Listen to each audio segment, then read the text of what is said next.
পৰা যাম।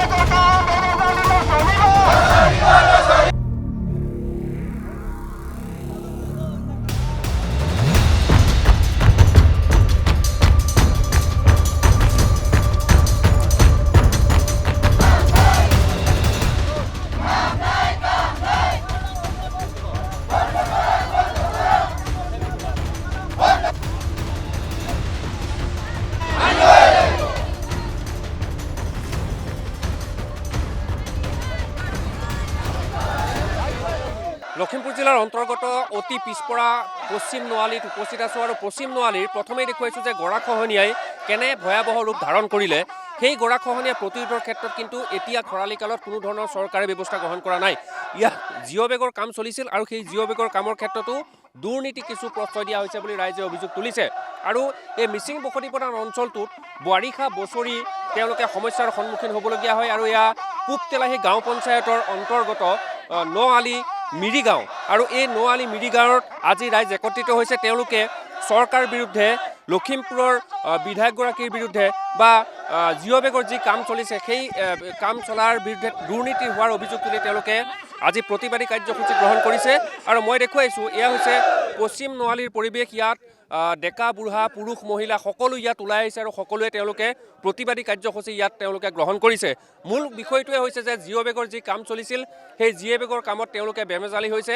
অসম চৰকাৰে এই জিঅ' বেগসমূহ ইয়াত স্থাপন কৰাৰ ক্ষেত্ৰত কোনো ধৰণৰ ব্যৱস্থা গ্ৰহণ কৰা নাই আৰু যি কাম চলিছে সেই কামৰ ক্ষেত্ৰতো কিছু দুৰ্নীতি হোৱাৰ অভিযোগ তুলিছে। আৰু বিশেষকৈ পূৰ্বতে এই অঞ্চলটো আছিল লখিমপুৰ বিধানসভা সমষ্টিৰ অন্তৰ্গত।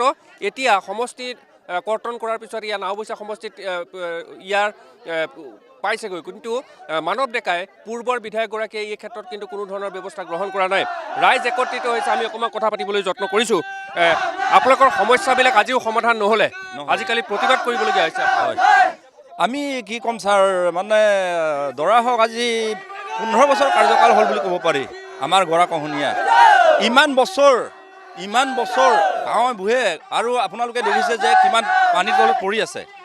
আৰু প্লাছ মানে আমাৰ যিটো মানে খহনীয়া পাৰ্কটো যিবোৰ পৰাটো কণ্ডিশ্যনটো বাদেই দিয়া, কিন্তু কথা হ'ল আজি পৰ্যন্তলৈকে জিঅ' বেগটো দিয়া নহ'ল। আজি 5 বছৰ কাৰ্যকাল চলি আছে, কিন্তু 300 মিটাৰ এতিয়া দিয়াৰ ব্যৱস্থা এটা কৰিছে যদিও তাকো এৰাজক অৱস্থাত অচলা অৱস্থাত চলি আছে। একেবাৰে মানুহে নাই একেবাৰে নাই। মানে ঠিকাদাৰক সুধিলে কয় কাইলৈ আহিম পৰহিলৈ আহিম, যাতে আপোনালোকে চিন্তা কৰিব নালাগে। চিন্তাটো কি আৰু, চিন্তাটো আপোনালোকে দেখিছে, কিন্তু কথা হ'ল কি আৰু প্লাছ আৰু যিবিলাক খহনীয়া আমাৰ চৰকাৰৰ ফালৰ পৰা আবণ্টন দিছিলে, এই আবণ্টনটো বঞ্চিত হৈ আছে প্ৰায় 150-200 ঘৰমান। 150-200 ঘৰমান আশ্ৰয় শিবিৰ লৈ পেলাই আছিলোঁ। তেতিয়াও মানে ঘৰ চৰ ভাঙি তেতিয়াও 1,20,000 টকা দিয়াৰ কথাটো এতিয়ালৈকে নাচু নাবু কৰি আছে। প্ৰায় মানে আমাৰ যোৱা প্ৰাক্তন বিধায়ক বুলি ক'ব পাৰি আৰু মানৱ ডেকাইটো আজিলৈকে মানে হোম টচ মাতিবলৈ অহা নাই, চোৱা নাই। কিন্তু কথা হ'ল কি এই পৰ্যন্ত আমি বিৰাট দুখ পাইছোঁ, বিৰাট কিবা পাইছোঁ আৰু ৰাইজক এনেকৈ সকাহ দি পেলাই মানে কিবা কৰিব নালাগিছিলে। কিন্তু এই আমাৰ যিটো 1,20,000 টকাটো 150-200 ঘৰমান এতিয়াও বঞ্চিত হৈ আছে। এইটো কিয় মুকলি কৰা নাই একমাত্ৰ ভগৱানে জানে। কথা পাতিব বিচাৰিছোঁ, দুৰ্নীতিটো ক'ত হৈছে বুলি ভাবিছে আপোনালোকে যে জিঅ' বেগৰ কাম চলি আছে? আমি জনসাধাৰণে দুৰ্নীতি ক'ত হৈছে এই সৎ উত্তৰটো এতিয়ালৈকে পোৱা নাই। গতিকে আমি জিলা প্ৰশাসন, অসম চৰকাৰৰ দক্ষ মুখ্যমন্ত্ৰী মহোদয়ক, বিভাগীয় বিষয়াসকলক তথা জলসম্পদ বিভাগৰ মন্ত্ৰী, স্থানীয় বিধায়ক মানৱ ডেকা, সাংসদ প্ৰধান বৰুৱা তেখেতসকলক লগত আলোচনা কৰি অতি সোনকালে এই কামটো যিটো লেহেমীয়া গতিত জিঅ' বেগৰ কাম চলি আছে এই কামখিনি কৰিবৰ কাৰণে খৰতকীয়াভাৱে কৰিবৰ কাৰণে এই চেনেলৰ যোগেদি অনুৰোধ জনাইছোঁ। ধন্যবাদ জ্ঞাপন কৰিছোঁ। মই আহিছোঁ, কিমান কাম চলিছে এতিয়া? কাম যিটো চলি আছে কিমান কাম চলিছে মানে পৰ্যাপ্ত মানে তেনেকৈ কোৱা নাই। অকল বস্তাবিলাক ভৰাই পেলাই এতিয়ালৈকে মানে ঠিকাদাৰৰ গাফিলতিয়ে নে কি কৰ্তৃত NSPC কৰ্তৃপক্ষৰ গাফিলতিয়ে নে এইটো ক'ব পৰা নাই। কিন্তু এটাই আমি অনুৰোধ কৰিছোঁ, ইয়াতে আন্দোলন কৰিছোঁ, TMPকে ইয়াত বহুত ভাল আন্দোলন কৰি আমাক এইটো 300 মিটাৰটো আনি দিলে। কিন্তু এতিয়া কোনো মানে কাম কৰাৰ মানে কিবা নাই, অনিয়মীয়া হৈছে। সেইকাৰণে শীঘ্ৰেই আমি যদি এইখিনি কাম আমাক নিৰাপত্তা ঠিকাদাৰ মানে এইটো কি বিনোদ পেগু বুলি কয়। বিনোদ পেগু আমি ফোন কৰিছোঁ, বিনোদ পেগু মোবাইল ৰিচিভ নকৰে। কিন্তু আমি NSPC GMক ফোন কৰিছোঁ, GMে কৈছে সিহঁতৰতো কাম কৰিবলৈ কৈছে, কিন্তু বহুত তাতেই মানে ঠিকাদাৰৰ অলপ গাফিলতি আছে, বিসংগতি আছে।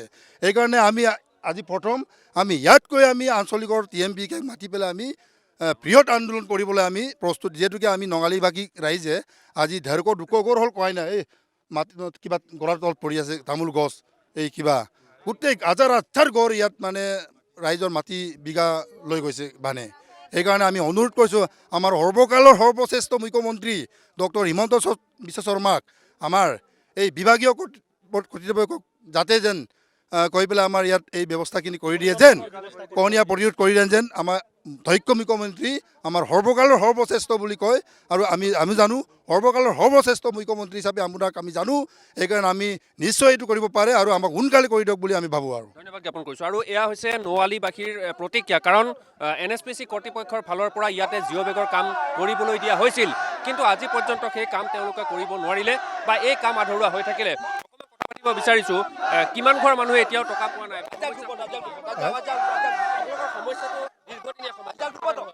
দীৰ্ঘদিনে মই সদ্যহতে প্ৰথমতে নিউজ চেনেল NDক মানে ধন্যবাদ জ্ঞাপন কৰিছোঁ।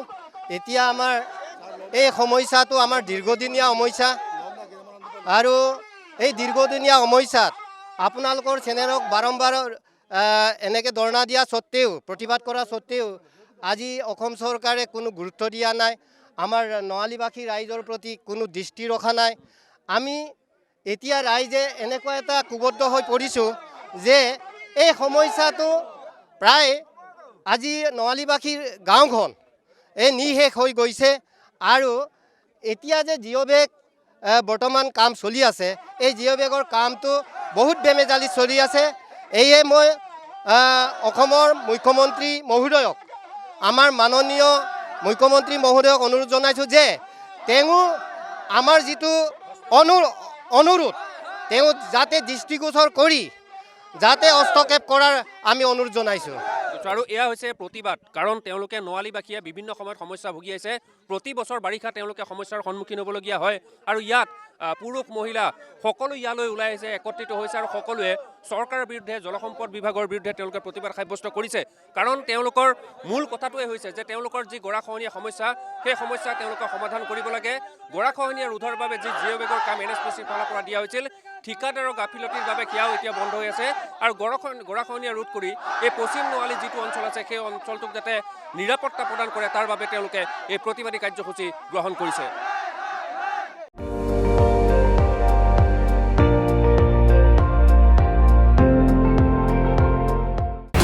আপুনি চাই আছে ND24, সৰ্বশ্ৰেষ্ঠ নহয়, সৰ্বোত্তমৰ দৌৰত।